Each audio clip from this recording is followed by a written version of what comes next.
Bonjour, je suis Joseph Cohen des Rencontres philosophiques de Monaco. Nous sommes au jour 13 de confinement avec mon colocataire Gary Gillet et aujourd'hui nous recevons Gérard Bensusan, philosophe, pour Antivirus philosophique.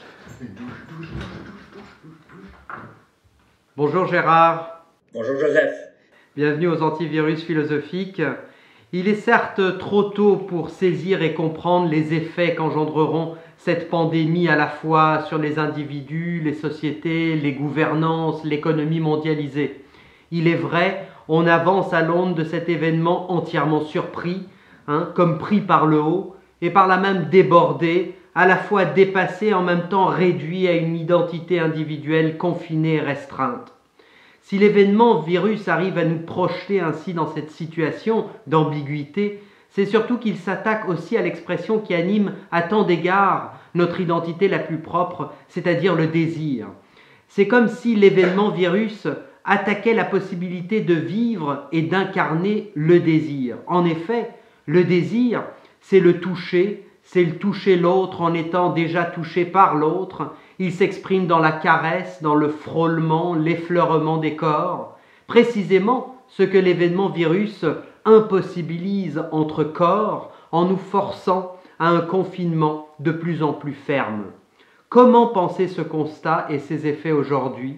Comment réfléchir cette attaque envers le désir que semble engager cet événement virus? Écoute, tu touches là avec la question du désir et donc la question du corps, peut-être ce qui a été l'effet le plus spectaculaire. Nous étions tenus de marquer une distance d'1 mètre, c'est-à-dire que la question de la frontière se posait là entre les corps et non pas entre les nations. Ça a été, dans l'événement absolument inanticipable, incroyable que nous sommes en train de vivre, ça a été la première chose visible et effroyable. C'est-à-dire que tout à coup, dans l'espace public où, en règle générale, les rapports entre les hommes et les femmes, les hommes et les hommes, les femmes et les femmes, s'organisaient dans l'échange, dans le regard, dans l'approche, forcément, dans l'approche, tout à coup, cette chose-là, qui est, au fond, tu le disais toi-même, qui est la chose la plus humaine qui soit, cette chose-là était empêchée, prohibée, interdite, réglementée, mais j'ajoute, pour qu'on ne m'entende point mal, absolument nécessaire. Mais il y a aussi le désir de destruction qui se manifeste de manière particulièrement palpable aujourd'hui. En effet, on entend ici et là ce que tu as nommé ailleurs des prophètes de malheur s'exprimer, des sortes de figures du dernier homme et qui ne cessent de gloser sur une prétendue conjonction nécessaire entre la pandémie et le capitalisme, par exemple, pour finalement aboutir à des thèses où le responsable serait trouvé et où nous n'aurions qu'un choix entre deux alternatives, soit détruire le virus, donc détruire le capitalisme, soit se laisser abattre par cette alliance destructrice. Alors je suis d'accord avec toi pour dire que ce sont là des thèses qui sont à la limite du complotisme, mais je souhaiterais te demander néanmoins, comment rejouer, comment remettre en jeu aujourd'hui le politique et à quelle échelle nationale, européenne, mondiale, voire, et si cela a un sens pour toi, remettre en jeu, rejouer l'éthico-politique. Effectivement, je dois dire que je suis singulièrement irrité par ce que j'ai appelé cette pullulation des prophètes de malheur, évidemment, qui font. Alors c'est pour ça qu'on peut mobiliser en particulier la figure du dernier homme de Nietzsche, c'est-à-dire qui font comme s'ils avaient tout déjà dit, comme si d'avance ils avaient prévu ce qui s'est passé, et auquel cas effectivement la situation. Or, il faut commencer par poser, et de façon radicale, ce qui se passe aujourd'hui. Personne, strictement personne, évidemment pas les politiques, mais pas davantage les scientifiques. On est devant, nous avons, et toi et moi et quantité d'autres en philosophie, beaucoup pensé ce que c'est qu'un événement, ce que c'est qu'une arrivée, ce que c'est qu'une arrivée qui n'arrive pas, ce que c'est que l'imprévisible, l'indécidable, etc., etc. L'immémorial, l'imprépensible, toutes ces choses-là, l'involontaire, poussien.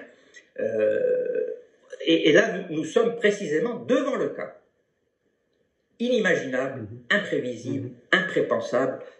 Et donc, la première vertu, ici, ce serait d'être capable d'un peu d'humilité, simplement d'humilité. C'est-à-dire que comment peut-on en être aujourd'hui à vouloir faire des procès aux uns et aux autres? Il y a certainement des responsabilités, je ne dis pas le contraire, elles sont probablement énormes, mais face à une situation de cette ampleur, comment faire autrement que faillir à ses responsabilités d'une certaine manière, sauf si on entend ceci comme dans la responsabilité lévinassienne, non pas au sens strictement juridique, mais au sens où, effectivement, je dirais, nous avons tous failli. Hein. Nous qui pensions l'imprédictible avec une sorte de jubilation philosophique et une sorte d'exaltation de la pensée, cet imprédictible, on n'y a jamais fait entrer quelque chose comme ce qui est en train de se passer. Donc, humilité. Impossibilité de mettre en cause ce qui n'avait pas prévu. Enfin, toute cette figure-là m'irrite, m'agace, et comme je l'ai dit, comme tu l'as dit aussi, on est jamais loin du complotisme. Premier point. Deuxième point, la question du rapport. Alors là, c'est une sorte de corollaire de ce que je viens de dire, et en même temps c'est assez différent. La question du rapport avec le capitalisme. C'est une question très compliquée. Pour l'instant, et sous réserve d'une analyse un peu plus élaborée plus tard, pour l'instant, je me refuse à acquiescer à des énoncés du type « le virus, c'est le capitalisme ». Parce que ça veut dire, la logique de cet énoncé est une logique hegelienne, c'est la logique de l'essence, de l'essence de l'essence, de l'essence sans essence, enfin, c'est très très évident. C'est-à-dire que le virus, je vais droit à la conclusion, je ne reprends pas la démonstration, le virus, premièrement, n'est pas si important que ça, quelle que soit sa massivité. Pourquoi il n'est pas si important? En soi, il est important, mais il n'est pas si important parce qu'il ne serait qu'une manifestation non essentielle d'une essence plus ou moins cachée ou d'une essence essentielle, à savoir le capitalisme. Et je pense pas du tout qu'on puisse articuler cette question du virus et du capitalisme sur cette logique sub-hegelienne. Je pense que c'est erroné. Dire le virus c'est le capitalisme, c'est erroné, ce qui ne revient pas à exonérer ce qu'on appelle la mondialisation néolibérale d'un certain nombre de faillites, d'un certain nombre de fautes lourdes, graves, dont nous payons probablement en partie les conséquences. La question c'est, est-ce que du coup, c'est ce qu'on lit tous les jours sur les réseaux sociaux, est-ce que c'en est fini de la mondialisation? C'est ça la question qui est posée. Est-ce que, au fond, les nations vont se replier sur elles-mêmes, vont retrouver un bon usage qui est un bon usage de la souveraineté, et est-ce qu'on va revenir, au fond, à la politique d'antan? Je me méfie beaucoup des discours qui disent il y aura un avant et un après. C'est probablement vrai, hein, mais on peut imaginer que l'après renoue avec l'avant-pandémie, moyennant quelques petites rectifications. Je n'en sais rien, hein, ce sont des hypothèses que je balance comme ça, mais je n'en sais rien. Ce qui me frappe, en revanche, et il me semble que personne ne l'a suffisamment souligné, c'est que, certes, la mondialisation des échanges en prend un coup. La mondialisation néolibérale est à réinterroger. La question des souverainetés nationales sera peut-être remise sur la table, je n'en sais rien. Mais l'événement que nous vivons, c'est un événement mondialisé de première ampleur. À ma connaissance, c'est la première fois dans l'histoire de l'humanité qu'une expérience catastrophique, en l'occurrence, un affect, la peur, la crainte d'être contaminé, est partagé de façon mondiale et de façon synchrone. C'est-à-dire qu'au moment où nous parlons, il y a, d'après les chiffres que j'ai entendus, qui frappent tellement, enfin ils sont inimaginables proprement, la moitié de l'humanité, 3 milliards d'individus aujourd'hui sont confinés.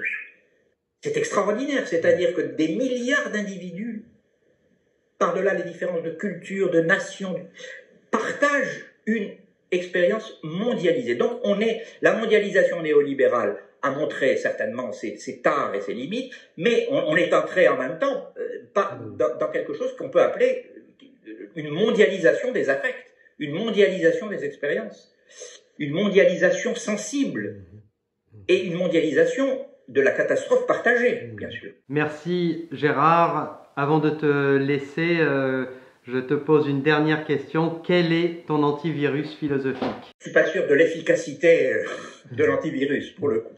Mon antivirus, c'est la lecture. C'est-à-dire que je lis tout et n'importe quoi du matin au soir.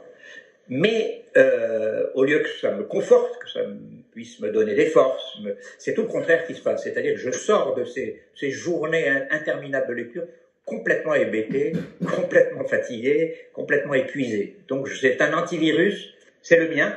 Je suis pas sûr de son efficacité et je suis pas sûr qu'on puisse le recommander à tous les amis.